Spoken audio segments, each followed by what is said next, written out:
Boris Johnson wipes out the Remainers in a historic Brexit election, and we're going to talk about exactly how he managed to beat Corbyn. Hello everybody, today is the 13th of December 2019, and we have saved this country from a teetotal vegetarian Marxist.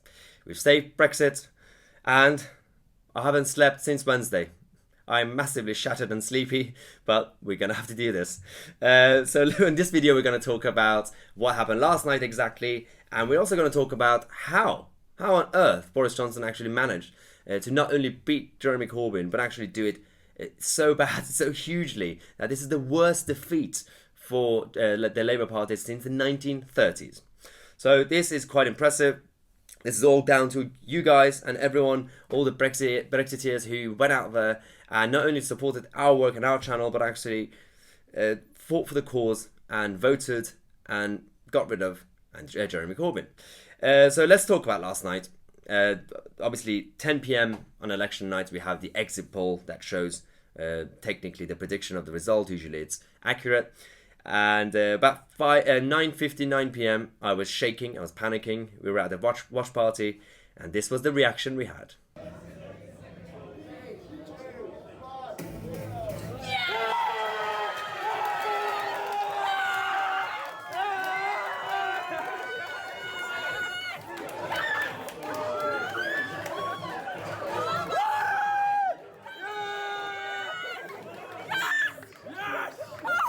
Yes, they said we can't do it. They said we're going to have another hung parliament. They said this is a Remain country and Remainers are going to win. Well, in the words of Nigel Farage, you're not laughing now, are you? I have to say, you're not laughing now, are you? You're not laughing now, are you? You're not laughing now, are you? So not only Boris Johnson managed to save Brexit and get a majority, the other good news is that Jeremy Corbyn is resigning. Finally, it's about time. Jeremy is going. Now, unfortunately, is obviously extremely annoying, so he's refusing to resign immediately, and apparently he wants to have some sort of transition period. And you never know, he might even extend that transition period until he makes sure that his replacement is another teetotal vegetarian Marxist. So they might actually have to go around Glastonbury Festival to find another snowflakey socialist like himself. Now, we have a number of options: Angela Rayner and Rebecca Long-Bailey, and you never know, we might have some sensible options like Keir Starmer or Yvette Cooper. But on this channel, obviously, we're going to be covering this. This is going to be the next project to cover the Labour leadership. Now, obviously, if you're new to this channel and if you're enjoying the content, make sure they subscribe and click on the bell next to it so you get notified when I release a new video. Videos come out every day at 5:45 p.m. Now, let's go to the reaction of last night, because some former Labour MPs, including Alan Johnson, had some interesting encounters with the head of Momentum and Jeremy Corbyn's friends. And let's watch this bit. I don't live in London. I live in Yorkshire. I live in a working class community. And I've known John for many years. John's been around, from the Bennite days. And I'm afraid the working classes have always been a big disappointment for John and his cult. Corbyn was a disaster on the doorstep. Everyone knew that he couldn't lead the working class out of a paper bag. Now John's developed this Momentum group, this party within a party, aiming to keep the purity. The culture of betrayal goes on. You'll hear it now more and more over the next couple of days as this little cult get their act together. I want them out of the party. I want Momentum gone. Go back to your student politics and your little, left-wing. But that isn't realistically going to happen, is it? Well, I'm just I mean, saying, I don't know. I'm saying what I want. Yeah. Saying what I want after, if that exit poll's wrong, the most disastrous result for the Labour Party, the worst result since 1935. People like John and his pals will never admit this, but they have messed up completely. And it's our communities that are going to pay for that. I feel really angry about this, that we persevered with Corbyn for this kind of experiment of Back to the Future. John. Yeah, my favourite part was the reaction we had from Ed Balls and George Osborne. They were just loving that, watching that rant. Now, the Tory HQ, as you remember, a couple of weeks ago during one of the leadership, the prime ministerial debates between Corbyn and Johnson, they changed their Twitter name to Fact Check UK, and all the fact checkers freaked out and kicked off. Last night, they did it again. Yes, the Conservative Party decided, just for banter, they should again use the Fact Check UK format to say that Boris Johnson is winning, and but I think it was too late for the fact checkers and the pundits to kick off. They knew that they were losing anyway, because Boris Johnson is now our Prime Minister with a majority government. And I want to use this video to give a huge tribute, and let's just say our goodbyes to our Remainers. We've gotten rid of most of the Remainers.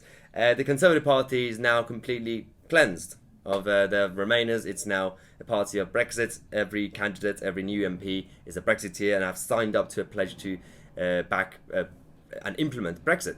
Or as Boris Johnson says, get Brexit done. So let's start our goodbyes with Angela Smith.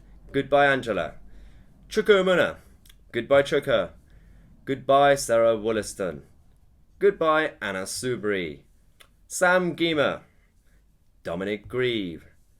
David Gauke. And our former future Prime Minister, Jo Swinson. Goodbye, Jo Swinson. Or as I call her, Greta Thunberg 2.0. She was supposed to be our saviour, our Prime Minister, but it wasn't meant to be. So, goodbye, Jo. Now, Boris Johnson this morning went to the Tory HQ and he made a speech that was quite necessary, and I'm glad that he's acknowledged the problems. Boris Johnson said that we have to change our own party. We have to rise to the level of events.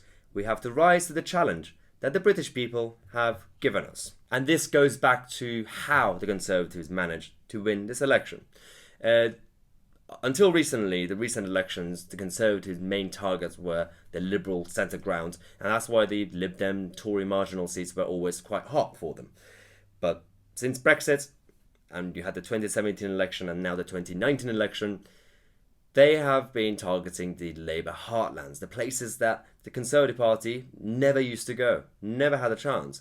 But these people are now putting their faith into Boris Johnson's hand, and they're voting Conservative. Now, this could be a very short-term thing. It could be a one-term solution, and they could easily go back to the Labour Party if Jeremy Corbyn eventually goes. And unless the Conservative Party change the way they are, they have to move on from that image, the historic image of the Tory party. And they have to become the party for the people that voted for them. They're left behind, the ordinary working class who want to be aspirational, who want their public services, the front line, to be protected, but at the same time, they want to have an economy with jobs, low taxes, and a government that doesn't tell them what to do.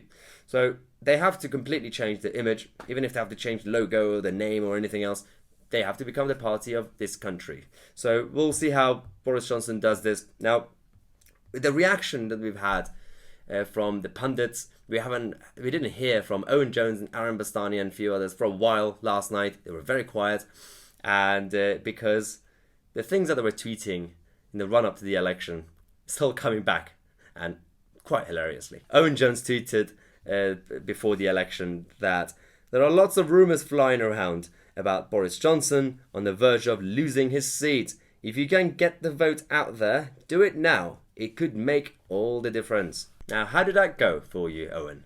Boris Johnson managed to increase his majority against Ali Milani. We had the Labour Party trying to unseat a number of other big Tory beasts, including Ian Duncan Smith. And when the Labour candidate lost to IDS, this was her reaction. Thank you. Therefore, I give public notice that Ian Duncan Smith is duly elected as a Member of Parliament. Oh, that's a shame. We even had Aaron Bastani, who back in November tweeted this. Aaron Bastani tweeted on the 25th of November that before anyone asks, yes, I have extensively screen grabbed every Melt and Tory on here, saying that the Tories were going to get a 1987 style result on Saturday night. Yeah, how did that go? Let's look at the map. Yes, this is the new map of the United Kingdom, of Great Britain and Northern Ireland. It looks quite blue, Aaron Bastani. Yes, so that's where we are now, and I want to say a huge thank you again for supporting this channel, but also the cause of Brexit. We've finally done it. This is not over yet. We're still going to be campaigning and fighting for everything else that we have from now on, post-Brexit, because even if we get this withdrawal deal actually sorted, the next stage is the most important part. That's when we start actually negotiating a future relationship, how close and how isolated we could be. So we're not going to give up. This channel is still going to be going strongly, so make sure you keep supporting, and if you haven't subscribed, make sure you click on the subscribe button and the bell next to it. And as you can see, the canvas print behind me, this is from the guys at photofunhouse.co.uk. I'll put the link in the description. Basically, you could put your face into funny pictures and images like this.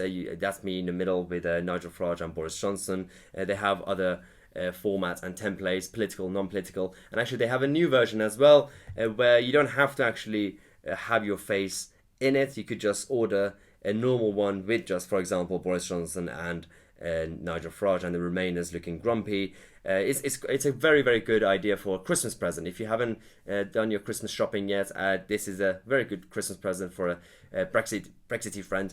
So make sure you check out the link in the description, the photofunhouse.co.uk. Now, we're going to keep going on this channel, so make sure that you stay up to date every day, 5:45 p.m. If you want to follow me on social media, Twitter and Instagram, you could find the details down here. As always, I'm Tousi, and I'll see you guys in the next video. I'm going to go take a nap.